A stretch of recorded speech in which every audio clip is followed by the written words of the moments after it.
Hey everybody, welcome to Crack Pack Tuesday number 187 on the Man of Leek. I'm John as always, and we've got one of our last few packs of Ravnica Allegiance here. There's only 3 or 4 weeks, and then we're going to be set reviewing War of the Spark and cracking War of the Spark packs, and then mere weeks after that, I guess we're going to start cracking Modern Horizons packs. But, well, we're still here, and, well, I still love this set. Let's crack this pack, see what's in it, and see what we would take if this was pack and pick one. Now, of course, this is a sponsored pack. If you are a patron over at patreon.com/themanofleek at the $5 level or above, you get entered each week to get the contents of this pack, or none of them if you don't want them, if they're garbage, or just the rare or whatever, your choice. And this week it's going to the Brown Dandy, who I believe is Anders, if I'm not mistaken. So we're going to crack this pack, see what's in it, see what we would take pack one, pick one, if this was a draft. Up first, we've got Tenth District Veteran, which is 2 and away for a creature human soldier. She's a 2/3. She's got vigilance, and when she attacks, she gives something else vigilance. She's fine. She's filler. I'll play her basically every time that I have her in my deck, and I don't have a better card, but never a first pick. Faerie Duelist is up next. Faerie Duelist is 1 and a blue for a creature fairy rogue. It's a 1/2 flash flyer. When it ETBs, target creature gets -2/-0 until end of turn.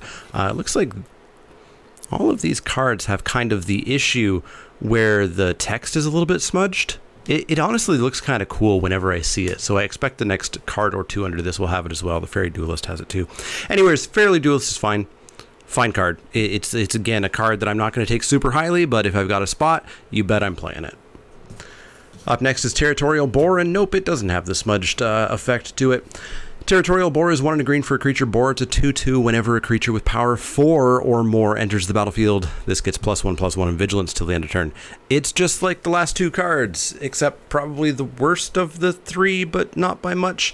Faerie Duelist is better. It's filler. If I have a spot, I'll play it, but if I don't, I won't. Up next is Plague White. Plague White is 1 and a black for a 2/1 creature zombie. Whenever Plague White becomes blocked, the blocking creatures get -1/-1 until end of turn. Fine card, I'll play it in most of my black decks. It's relatively filler. If I need it, I'll play it. Hopefully we get something more powerful. Currently, we're not happily first picking any of these cards. Now, here's a card that I would first pick if I had to. Hopefully the pack gets better, but if I had to, I'd be happy with a Syndicate Messenger. Syndicate Messenger is 3 and a white for a creature bird. It's a 2/3 flyer, and it's got Afterlife 1. It's just all totally, happily, perfectly statted to be a super fine creature. Flying makes it better than all of the rest of these cards. I guess Faerie Duelist has flying, but it's pretty weak. Anyways, this is fine. I would first pick it out of all of these picks so far, but it's not huge, and hopefully it doesn't stay in frame for too long. Up next is Clear the Mind. Clear the Mind is 2 and a blue for a sorcery at common. Target player shuffles their graveyard into their library and draw a card. Yes, there's a Clear the Mind deck. If you have 2 of these and Dovin's Acuity and you somehow don't just die from your opponent hitting you in the face a bunch, then you can do weird shenanigans and just play the game forever until, oops, your opponent loses due to milling. It's not how I like to play Magic. Yes, I've seen people do it, and I've seen a lot of people fail at it too. It's just not how I like to draft. It's not how I like to play Magic. Yes, it's a thing that you can kind of do, and I'm sure you'll share your stories of doing it in the comments down below, but this is not a pick for me ever, and certainly not a first pick. Up next is Rafter Demon. Rafter Demon is 2 black-red for a 4/2. It's got Spectacle 3 black-red. It's the rare, if not only, no, not the only, but it's one of the rare, more expensive Spectacle costs, because if you Spectacle it, your opponent has to discard a card. Not very good. I don't like 4/2s for 4. I certainly don't like them for 5 with half a Mind Rot attached. It's not a good card. It's one of the Spectacle cards that you just don't play. This is the worst card in the pack so far, I think. Never, ever, ever want to play a Rafter Demon. Up next is our preview card. Goodbye, Syndicate Messenger. Skewer the Critics. Skewer the Critics is 2 and a red for a sorcery. It's got Spectacle for a single red. It lightning bolts any target. Deal 3 damage to any target. It's great. It's removal. It can end games. It is just absolutely great. Yes, if it was instant, it would be amazing. It would also be way too powerful if it was an instant for modern Magic anyways. Yeah, super good card and a strong first pick right now. Up next is Blade Brand. Blade Brand is 1 and a black for an instant. Target creature gains Death Touch until end of turn, draw a card. This card is okay. I think people rate it too highly. I think people play this probably by default all the time, always, and I'm not a huge fan of that. Yes, it cycles, but I require the do something half of a cycling card to do something. And I frequently see people forced to play this as a literal do nothing cycling card. And that's not super my jam. That being said, in a lot of black decks, I'll still typically play this. It's an okay combat trick, but unlike something like +3/+0 and First Strike, this doesn't do any extra damage, so I can't use it to just get in 3 extra damage if my opponent's not blocking. So Blade Brand's fine. And yes, there's a cute combo with Daggercaster. I've done it. It feels great. But I do think this card was a little bit overrated by most people. Fine, just not amazing. Up next is Titanic Brawl, and that's our 10th common, so no foil here. Titanic Brawl is 1 and a green for an instant.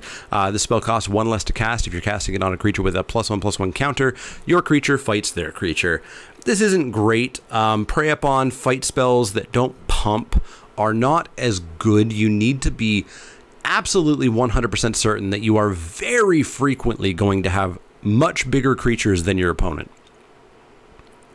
Much bigger creatures. If you don't, then this is not removal. This is just a way of forcing a trade. So Titanic Brawl is fine, and I do stand up for Prey Upon and non-pumping fight spells a little bit more than most, but you do have to be aware of their downsides, and they do have downsides. Savage Smash is infinitely better than Titanic Brawl. Titanic Brawl is removal, heavy quotes, that you should probably take on the wheel and not first pick. So not first picking a Titanic Brawl. Up next is Rhythm of the Wild, our first uncommon. Rhythm of the Wild is 1 red-green for an enchantment. Creature spells you control can't be countered. That's the line of text that I frequently don't read. Non-creature or non-token creatures you would have... Wow, this is too far away from me on this setup to actually read clearly. Non-token creatures you control have Riot. There we go. That's the exact wording. Yeah, Rhythm of the Wild is a very interesting card. Very interesting card. Another one that I think people overrate because this is a do-nothing enchantment. You absolutely must follow this up with creature. Preferably, some of those turns are multiple creatures.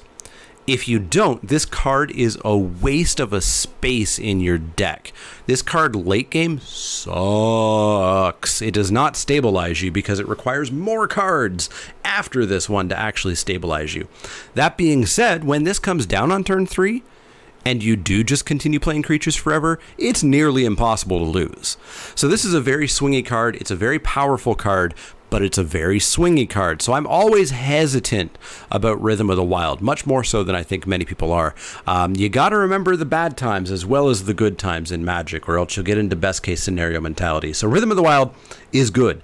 It is a potential first pick contender here. I'm going to keep it in frame. But my personal experience is that I think I've lost with this card like 50% of the time. 50% of the time I have felt unbeatable, and 50% of the time I felt like I just ripped a card up instead of actually playing anything. So Rhythm of the Wild, hang on here in the frame for now. Up next is Hana Wayfinder. Hana Wayfinder is 1 and a green for a creature elf scout. It's a 2/1. Well, let's turn this way so I can read it. When Hana Wayfinder enters the battlefield, look at the top 4 cards of your library. You may reveal a creature or land card from among them and put it on top of your library. Put the rest in the bottom of your library in in a random order. We don't do any order anymore. It's always random order now. This card I was down on during the set review, and people were like, "You're crazy. This scries 4." This doesn't scry 4, and I think people have finally learned that it doesn't scry 4, because scry 4 means you get to stack the top of your deck if it's all cards that you want to draw. This does not allow you to do that. 3 of those cards are going to the bottom of the library. Putting a card on top of your library is super slow. Putting a land on top of your library feels super slow. I've just never enjoyed this card. I will pass this frequently. It's not great. I've played it, and I've played it a lot more than I wanted to, just because I really wanted to get a lot of experience with it, and it's always underwhelmed me. Not even remotely a first pick consideration. Regenesis is up next. Regenesis is 3 green for an instant at uncommon. Return up to 2 target permanent cards from your graveyard to your hand. Don't play these. They're too expensive. They don't do anything. It's just... not for me. I have to be talked into playing a Dead Revels, which I've played a lot more than I usually have, and that ideally costs 2 mana. 5 mana is just a complete no-go. Regenesis, not a fan. Our rare is pretty good. Goodbye cards. Our rare is Spawn of Mayhem. I think this is the first Spawn of Mayhem I've ever opened anywhere. I don't think I've played it on Arena or MTGO. Spawn of Mayhem is 2 black for a creature demon at Mythic. It's a 4/4 spectacle, 1 black, flying trample. At the beginning of your upkeep, Spawn of Mayhem deals 1 damage to each player. Then if you have 10 or less life, put a +1/+1 counter on Spawn of Mayhem. A 4/4 flample on turn 4 is insane. Even if it pings you every turn, it also pings everybody else every turn. Yeah, and if this comes down on 3, then your opponent probably just concedes right then and there. This card's nutty. It's a snap first pick. Very, very, very happy with a Spawn of Mayhem. We also have an Orzhov Guildgate. Were the Spawn of Mayhem not here, I think this is an easy skewer for me. I know a lot of people would take Rhythm of the Wild, but I have had just way too many failures combined with the overwhelming successes for me to want to take Rhythm of the Wild, whereas Skewer has just always 100% of the time been good. So I'm on Skewer if Spawn wasn't here, but Spawn is here, so I'm taking Spawn. Let me know what you take back one, pick one. If Spawn wasn't here, I suppose, are you on that Rhythm of the Wild train? Let me know about your Clear the Mind shenanigans that you've done, etc., in the comments down below. As always, if you have any questions, comments, or suggestions, you can find me on Twitter, Facebook, and Twitch. You can go over to patreon.com/ShamannaLeek and sign up at the $5 level or above, and that will get you a chance to win all the cards in each week's Crack-a-Pack. Or you can donate at any amount. You can do $1 million. I'm not gonna stop you. You can also do $1 if you want. You just won't be eligible for this. If you go over to 8gaming.com, use the promo code MANNALEEK10, all one word, to get 10% off your order and help the channel out. Click that thumbs up button if you like the content. Click subscribe if you want to see more. And if you do have any questions, comments, or suggestions, let me know. Otherwise, see y'all next time.